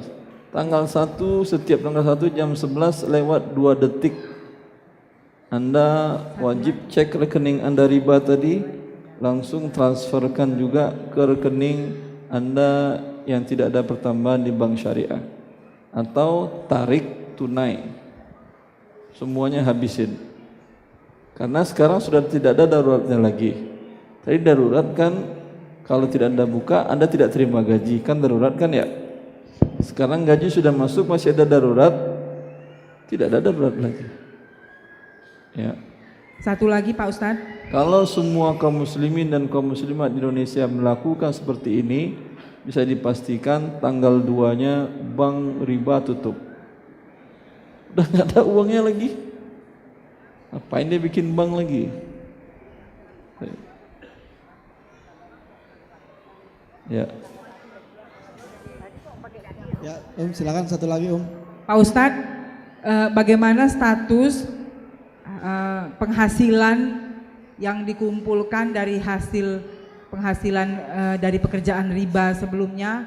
Bagaimana status harta yang dikumpulkan itu Pak Ustadz? Apakah halal untuk dinafkahi? Bekerja riba maksudnya apa? Kerja di bank konvensional? Ya, asuransi swasta. Ya udah, sama. Asuransi sama aja dengan bank konvensional. Jadi, kalau bank konvensional riba, asuransi judi dan riba. Jadi hasil harta yang dikumpulkan, semua harta yang didapatkan, yang sudah terpakai, yang sudah habis termakan, yang sudah terpakai, yang sudah habis, ya, andai di waktu itu belum tahu bahwa itu adalah haram, itu dimaafkan oleh Allah. Faman ja'ahu mu'izatan min rabbih mu'izatun min rabbih fantaha falahu ma salaf. Yang telah berlalu sebelum datang peringatan Allah, Allah mengharamkan riba, itu untuknya. Tetapi yang masih ada setelah dia tahu, sekarang dia tahu bahwa itu haram, masih ada berbentuk aset, barang, atau masih ada uang tunai, ya, ini tidak halal. Yang halal bagi dia adalah hanya sebesar kebutuhan pokoknya setahun ke depan. Ya, resign dia hari Senin, hari Selasa hitung berapa uang yang didapatkan seluruhnya. Kalau dia seorang wanita dan suaminya menafkahinya dan nafkah suami cukup, semua uang yang dia dapatkan dan aset yang dia dapatkan berikan kepada fakir miskin. Ya. Ya Pak Ustadz, mau nanya. Ulti, Iwan dulu ya. Bapak boleh satu ahwat dong? Tadi Bapak terus. Boleh ya, panitia ya, punten. Ya, Fadol. Assalamualaikum warahmatullahi wabarakatuh. Assalamualaikum warahmatullahi wabarakatuh. Maaf ya Ustadz, nambah lagi pertanyaannya. Saya ada 2. Pertama, misalkan menjual rumah, pembeli rumah kita itu menggunakan KPR, walaupun KPR bank konvensional atau KPR bank syariah? Bagaimana hukumnya? Apakah uang yang kita terima terkategori riba atau tidak? Kalau bank syariah minta kepada calon pembeli, saya nggak ada urusan dengan kamu, suruh bank syariahnya yang datang bertransaksi beli rumah ke saya jual ke dia, saya uruskan balik namanya ke dia, saya masuk uang, nanti kau lah ngurus ke bank syariah menjual ke kamu dengan cicilan. Boleh. Kalau dia mengatakan, oh saya nggak mau dengan bank syariah begini begitu, kata dia, kan ya, saya maunya dengan bank riba aja. Kalau kau dengan bank riba terserah kau lah, saya sudah nasihatin. Tapi saya tidak akan bantu satu pun tanda tangan, tidak ada satu lembar surat pun tidak ada. Kalau kau sudah dapat uangnya, bawa uangnya kemari, kita konotaris balik nama. Udah selesai. Halal uangnya, halal. Oh, berarti dia pinjam riba. Iya, halal. Yang haram transaksi riba dia dengan bank. Adapun uangnya halal. Itu yang dikatakan oleh mayoritas para ulama. Kalau tidak begitu, nggak bisa Anda hidup di Indonesia. Negara Anda kan pinjam riba terbesar sedunia, kan ya? Macam-macam lah, ke World Bank, ke Tiongkok, ke Amerika, ke mana-mana. Itu pakai riba atau tidak? Riba semuanya. Kalau tidak halal, tidak bisa Anda lewat jalan tol, tidak bisa Anda lewat jalanan umum, tidak bisa Anda melakukan fasilitas umum, sekolah negeri, rumah sakit pemerintah dan seterusnya. Ya, uangnya halal, yang haram transaksi dia dengan pihak bank. Jadi berarti kalau misalkan si pembeli rumah kita itu pakai KPR, sebenarnya itu nggak masalah ya Pak Ustadz? Bagi siapa? Bagi si pemilik rumah.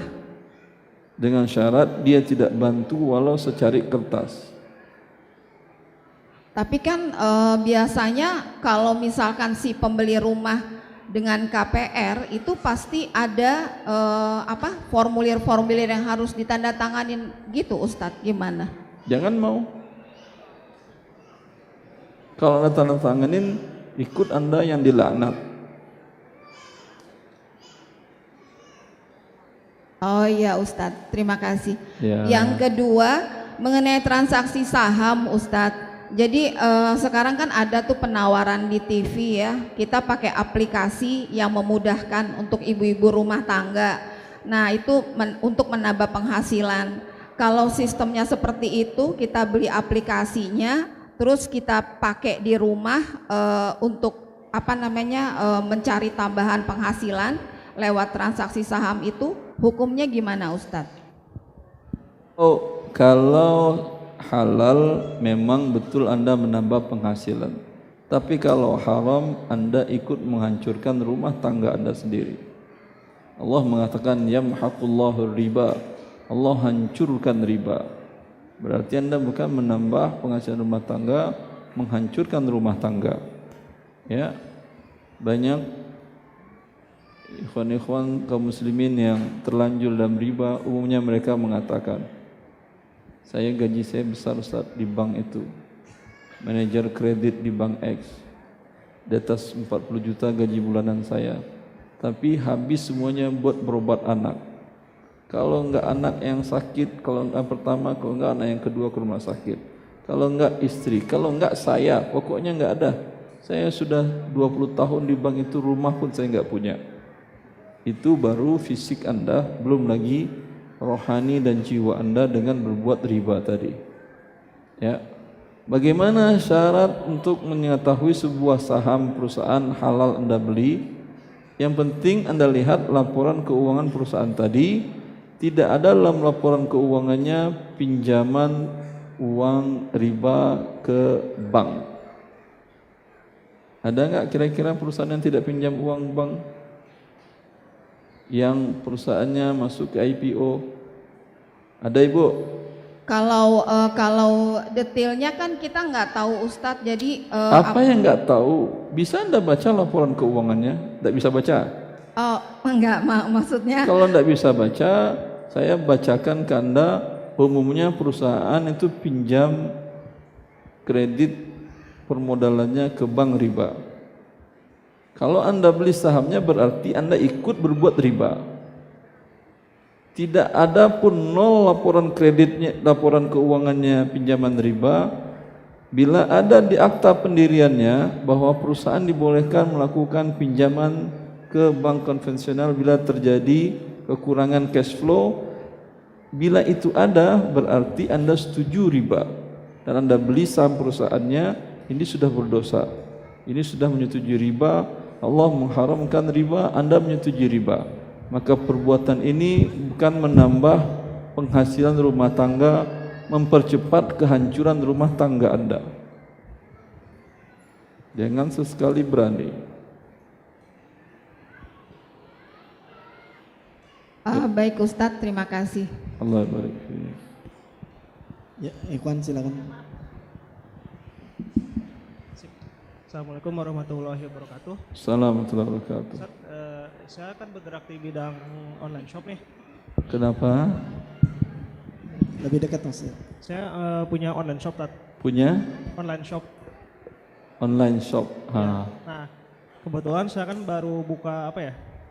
Baru masuk ke ini ke perhiasan gitu. Masuk?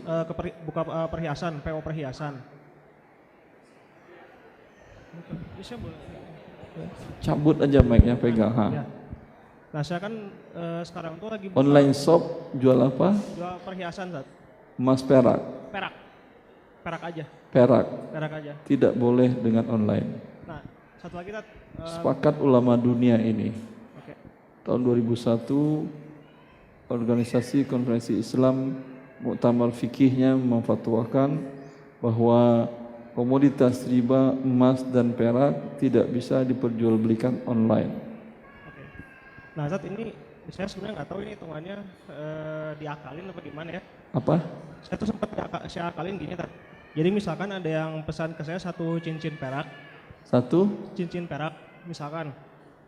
Karena transaksi online itu enggak jelas, enggak jelas. Karena kita apa?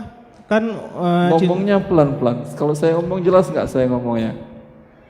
Ya. Jelas. Belajar kayak saya ngomongnya pelan-pelan. Oke, Tat. Nah, apa? Kan cincin perak itu nggak boleh dibeli secara online. Cincin emas dan perak tidak boleh online. Nah, kemarin tuh sempat saya akalin, jadi apa ya? Yang misalkan mau pesan itu misalkan harga cincinnya 500.000 semisal. Saya bilang oke, ini kan karena nggak boleh Bu, gini aja, Ibu beli barang yang B, barang kedua, harga aslinya itu semisal 50.000. Beli apa? Beli barang B, barang lain lah apapun itu. Terus? Nah, terus dia mau cincin, Anda suruh beli B. Ya ini apa? Ini Ibu beli ini aja, tapi harga saya naikin. Misalnya harga jadi 500.000 misalkan, tapi dengan beli ini Ibu dapat cincin itu gitu. Jadi hadiah gitu kan ya Pak. Cincin hadiah? Cincinnya Masya jadi Allah, hadiah. kasih tisu, kasih hadiah cincin. Ya, Beli gitu tisu dapat hadiah cincin perak, Masya Allah. Nah, gitu. Bukan begitu caranya. Okay. Kalau mau caranya, belinya jangan pakai rupiah, pakai beras. Pakai beras? Hah? Gimana? Tukar cincin Anda perak dengan beras boleh, tidak tunai. Oke. Bisa kan? Ya, nggak tahu. Ya bagus, punya toko beras lagi Anda. Iya sih, cuma Punya dua toko, kemarin cuma satu perak, sekarang punya perak, punya toko beras. Artinya satu cincin harganya umpamanya 10 juta. Kalau beras 10 juta, Pandan Wangi berapa dapat? Itu berapa kilo? 100 kilo? 10 juta? 10 juta? 100 kilo atau 1 ton? 1 ton. Bu, saya kalau online saya nggak jual cincin dengan rupiah. Pilihlah yang bagus, kalau yang ini harganya 1 ton Pandan Wangi. Kalau yang ini 1,1 ton. Yang satu ini 2 ton. Itu boleh tidak tunai. Nanti dia antarkan atau ketika diantarkan beras ke Anda atau kemana, kemudian Anda kasih cincin ke dia. Bagus, Anda mau? Ya mau, cuma repot. Atau Anda antarkan cincin ke rumah dia. Anda suruh kurir Anda, pegawai Anda antar ke rumah ibu itu. Pada saat itu bersepakat terima uang langsung. Satu lagi, misalkan tadi yang Ustadz bilang ada orang datang ke rumah dia langsung, tapi bayarnya tetap transfer dari Tidak apa-apa transfer, tapi orang Anda, kurir Anda nggak boleh bergerak kecuali Anda katakan ya udah masuk uangnya, jalan. Kalau belum masuk duduk sana dulu, minum kayak apa, kayak gado-gado, kayak makan dulu di rumah ibu itu atau apa, tunggu sampai masuk. Oke, jazakallahu khair satu. Allah barik fiik. Cukup akhi? Cukup, saya udah lelah. Baik, udah Afan, akhi. Terakhir, sebentar terakhir. Ini terakhir, Masya Allah. Bismillahirrahmanirrahim. Assalamualaikum warahmatullahi wabarakatuh. Assalamualaikum warahmatullahi wabarakatuh. Saya mau bertanya Ustadz, jika kita melakukan transaksi melalui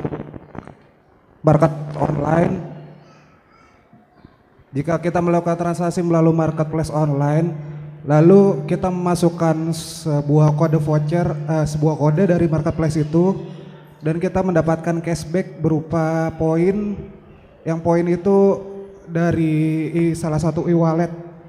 Itu hukumnya boleh dipakai atau tidak ya Ustaz? Karena Anda bayarnya pakai e-wallet atau cash transfer? Bayarnya transfer dari bank. Boleh, nggak apa-apa. Terus kalau kita setelah melakukan transaksi itu kita mendapatkan poin kayak loyalty point gitu Ustaz.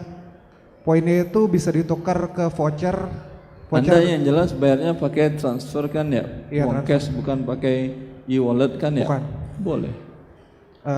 Poinnya bisa ditukar ke voucher itu halal ya Ustaz untuk digunakan? Halal. Itu aja Ustaz, jazakumullah. Allah ya barik fiik. Oke. Cukup untuk sesi pertanyaan. Mungkin ada penutup dari antum Ustaz atau cukup kan? Baik. Ikhwani wa akhwati fillah, kesusahan hidup yang kita hadapi bagian dari Allah mencoba keimanan kita. Bertambah keimanan kita atau malah menjadi durhaka kepada Allah, tidak sabar menerimanya. Bersabarlah menerimanya sampai kita mendapatkan kemudahan dari Allah Azza wa Jalla. Allah tidak akan mencoba kita kecuali karena kecintaannya kepada kita. Rasulullah mengatakan, innallaha idza ahabba qauman ibtalahum. Allah bila mencintai suatu kaum, Allah berikan musibah kepada mereka. Mungkin musibahnya rezeki dikit, kita pengen ini pengen itu kok beda sama yang lain, mungkin sakit, mungkin lain-lain cobaan dari Allah. Bersabarlah, setelah itu pasti Allah, mintalah kepada Allah kelapangan, setelah itu pasti Allah akan naikkan keimanan kita menjadi orang dicintai oleh Allah Azza wa Jalla. Semoga kesusahan hidup kita sekarang tidak berlanjut dengan kesusahan kita di akhirat. Sabarlah menahannya dan selalu bertakwa kepada Allah, dan jangan melakukan dosa untuk tujuannya lari dari kenyataan musibah tadi.